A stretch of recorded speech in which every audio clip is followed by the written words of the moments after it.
So now that you've finished your 3 days worth of blocking in your grid drawing, I want to point out a couple of things to you before you can move on to the next step of this process. And one really important thing is for any stem or branch that's holding on and supporting your leaves, I really want to point out that you need to make sure you have a left line and a right line for it, that you've given those stems a width and a thickness. That's going to be extremely important because we're going to be cutting out this picture, and if you've just drawn a single line, if you cut that out, you'll end up without a stem, and you're going to end up with just leaves that sort of fall apart and aren't held together by the branch.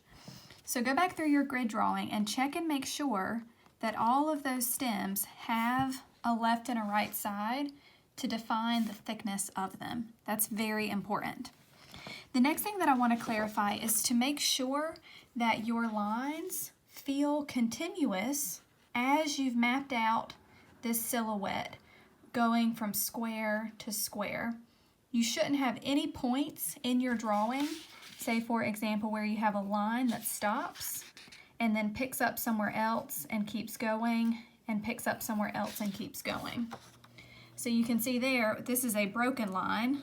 It gets divided up and split into separate parts. You don't want that. You want to make sure if you've drawn it correctly using the grid, everything should be smooth, continuous lines from square to square. So that's another really important thing. And last but not least, we have basically converted this resource picture to where it is a flat black silhouette.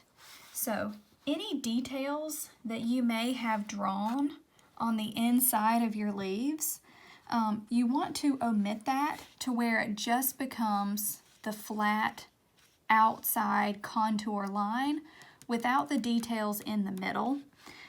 It's just going to be a flat black silhouette. If you've got a lot of like drawn lines, for example, like perhaps I can see a stem line, when I cut this out, that drawn line won't be visible. It's just going to be a flat black shape, almost like a shadow where there's no details on the inside the middle.